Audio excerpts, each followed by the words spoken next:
Neat పరీక్షల మీద NTA స్పష్టత ఇచ్చేసింది. ఇప్పటి వరకు దోబూచలాడుతున్నటువంటి వ్యవహారానికి ఫుల్ స్టాప్ పెట్టేసింది. అనేక రకాల ఊహాగానాలకు తెర దించేసింది.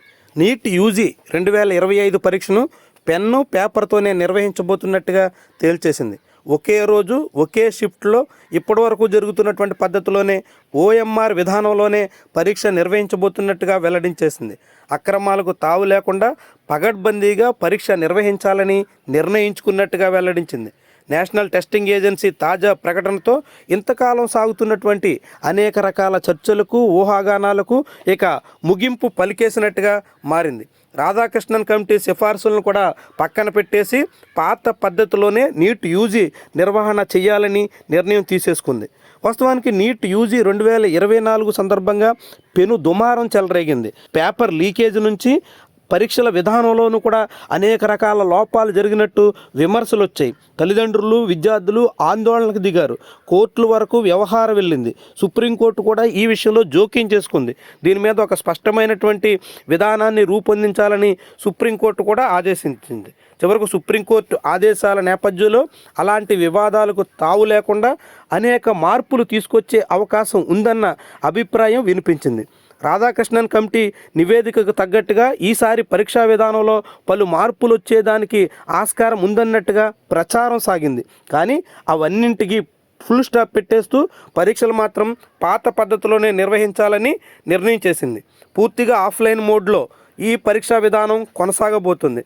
పేపర్ లీకు ఇతర అక్రమాలు అన్నీ నిరోధించడానికి తగ్గట్టుగా పగడ్బందీ ఏర్పాట్లు చేయబోతున్నట్టుగా ఎన్టీఏ వెల్లడించింది.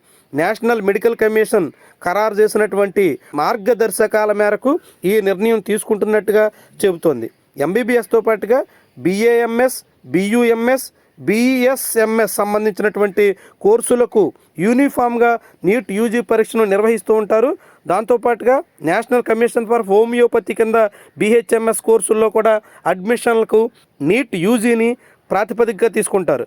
ఇక సాయుధ దళాలకు సంబంధించినటువంటి వైద్య సేవలు అందించే ఆసుపత్రుల్లో సైతం బీఎస్సీ నర్సింగ్ కోర్సులకు, అదేవిధంగా మిలిటరీ నర్సింగ్ సర్వీస్ అభ్యర్థులు కూడా నీట్లో అర్హత సాధించాల్సి ఉంటుంది. అలాంటి ఈ కీలకమైనటువంటి పరీక్షలకు దేశంలోనే అత్యధిక మంది విద్యార్థులు హాజరయ్యేటువంటి పరీక్షల్లో ఒకటిగా భావిస్తూ ఉంటారు.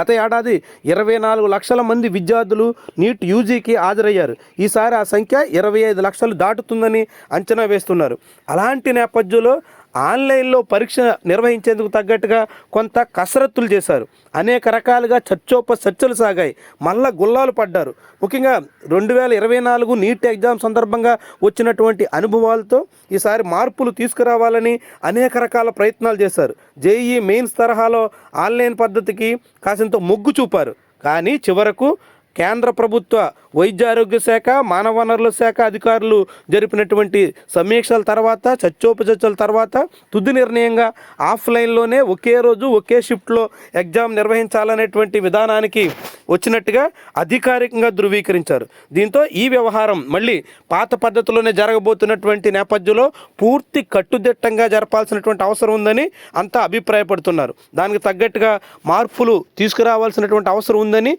తల్లిదండ్రులు విద్యార్థులు ఆశిస్తున్నారు. గత ఏడాది అనుభవాల నేపథ్యంలో అలాంటి పరిస్థితి పునరావృతం కాకుండా తగు చర్యలు తీసుకోవాలని అంతా కోరుతున్నారు. ఆ రకంగా నీట్ యూజీని పగడ్బందీగా అత్యంత కట్టుదిట్టంగా నిర్వహణ చేయడం ద్వారా విద్యార్థుల భౌతవ్యాన్ని, తల్లిదండ్రుల ఆశల్ని నెరవేరేందుకు తగ్గట్టుగా ఎన్టీఏ వ్యవహరించాలని, అలాంటి ఎటువంటి అవకతవకలకు కానీ లోపాలకు కానీ ఆస్కారం లేకుండా చూడాలని అంతా కోరుతున్నారు. ఆ విధంగా పగడ్బందీగా పరీక్ష సాగాలని మనం కూడా ఆశిద్దాం.